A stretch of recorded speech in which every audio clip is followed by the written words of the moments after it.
अस्सलाम वालेकुम my YouTube family, welcome back to my channel and welcome to the another new blog. कैसे हैं आप? उम्मीद है खैरियत से होंगे, मज़े में होंगे और खुशबाश होंगे और अल्हम्दुलिल्लाह हम भी ठीक है। तो आज का ब्लॉग थोड़ा सा डिफरेंट है। आज मैं कोई रूटीन वगैरह नहीं शेयर कर रही हूँ। आज मैं एक बहुत इंपॉर्टेंट टॉपिक को डिस्कस करना चाहती हूँ, जो है मेंटल हेल्थ को लेकर के किस तरह से आफ्टर डिलीवरी लाइफ एकदम से चेंज हो जाती है।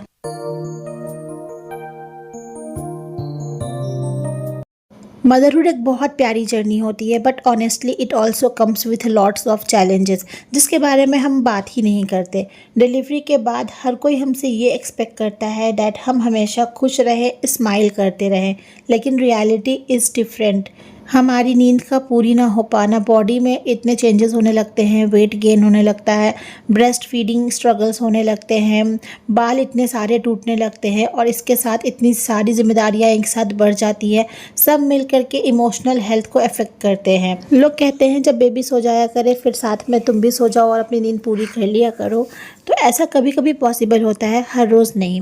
अगर हम हमेशा बच्चे के साथ में सोकर अपनी नींद पूरी करेंगे तो फिर घर का काम कौन करेगा। और मेरे साथ तो एग्जैक्टली यही होता भी है। कभी कभी ऐसा होता है ना, जब मुझे बहुत तेज़ नींद आ रही होती है उस दिन मैं कोशिश करती हूँ कि साहिबा के साथ ही मैं सो जाया करूँ और मेरी नींद पूरी हो जाए। लेकिन कभी कभी मेरे पास इतने सारे काम होते हैं करने को कि साहिबा को सुलाकर मैं फटाफट से काम करने के लिए बैठ जाती हूँ। और जब काम ख़त्म होता है और उसके बाद मैं सोचती हूँ कि थोड़ा सा लेट कर आराम कर लिया जाए, इतने में साहिबा उठ जाती है। तो इस तरह से बस हमारा चलता होता है। डिलीवरी के बाद ना कभी कभी बहुत ज़्यादा ओवरवेलमिंग सा फील होता है। ऐसा लगता है कि बेबी की केयर करने में कहीं हमसे कुछ गलती ना हो जाए, क्योंकि लोग जो होते हैं ना वो आपके एफ़र्ट्स को नहीं देखते हैं, बल्कि कुछ भी हो जाए तो वो आपको जज करते हैं। छोटी सी छोटी गलती आपसे अगर हो जाए ना तो उस चीज़ को इतनी बार आपको बताया जाएगा ना कि आपको अंदर से एकदम गिल्ट सा फील होने लगेगा, गिल्टी फील करने लगोगे। मेरे साथ ऐसा कई बार हो चुका है। बहुत सारी ऐसी भी मॉम्स हैं जिनको तो पोस्टपार्टम एंग्जाइटी भी होती है और ये बिल्कुल कॉमन है, लेकिन हम लोग हमेशा चुप हो जाते हैं, कुछ नहीं बोल पाते, क्योंकि सोसाइटी हमसे एक परफेक्ट मॉम की एक्सपेक्टेशंस करती है। मॉम बनते ही उनको लगने लगता है कि ये हर काम परफेक्टली करेगी, लेकिन वो ये नहीं समझते कि हम इंसान हैं और धीरे धीरे सीखते सीखते ही सीखेंगे। ये हमारे लिए भी एक नई जर्नी होती है, हम भी सब कुछ पहले से सीख कर नहीं आए हुए होते हैं। मुझे तो अब ऐसा फील होता है ना कि ये सारी चीज़ें मेरे लिए बहुत नॉर्मल हो चुकी हैं, लाइक स्लीपलेस नाइट्स, नींद का पूरी ना होना, या फिर मूड स्विंग्स होते रहना, थकावट सी फील होना, हर वक्त थका थका सा फील करना, बट फिर भी एकदम स्ट्रॉन्ग प्रिटेंड करना। ये सब चीज़ें अब मेरी लाइफ में डेली चल रही हैं। और पिछले कुछ दिनों से तो मेरे साथ ऐसा हो रहा है ना कि कभी भी मुझे बैठे बैठे गुस्सा आने लगता है या फिर मुझे रोना आने लगता है। समझ नहीं आता क्यों, क्या रीज़न है। ऐसी कोई ख़ास बात होती भी नहीं है, लेकिन फिर भी मुझे अपने आप ही रोना आ जाता है, गुस्सा सा आने लगता है।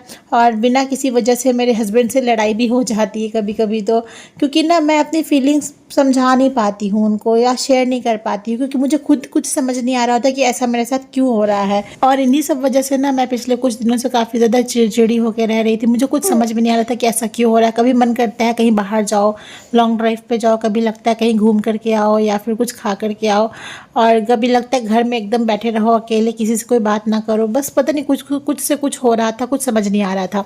तो मैंने सोचा कि सिर्फ मेरे साथ ही ऐसा हो रहा है या फिर और भी लोगों के साथ होता है। और फिर मुझे जाकर के ना काफ़ी ज़्यादा देखने और पढ़ने के बाद पता चला कि ये चीज़ें काफ़ी नॉर्मल होती हैं आफ्टर डिलीवरी। इसलिए कहा जाता है कि हमारा mentally, emotionally and physically fit रहना बहुत ज़्यादा ज़रूरी होता है। तो बस यही होती है कुछ चीज़ें जिनके बारे में हम कभी बात नहीं कर पाते हैं, लेकिन बात करना बहुत ज़रूरी है, लोगों को पता होना बहुत ज़रूरी है। अच्छा जी, तो फाइनली ना मैं कुछ छोटी छोटी टिप्स शेयर करना चाहती हूँ जिससे मुझे हेल्प मिली है और शायद आप लोगों को भी हेल्प कर सकती है। सबसे पहली ये होती है कि हमें कभी भी अपनी फीलिंग्स को हाइड नहीं करना चाहिए।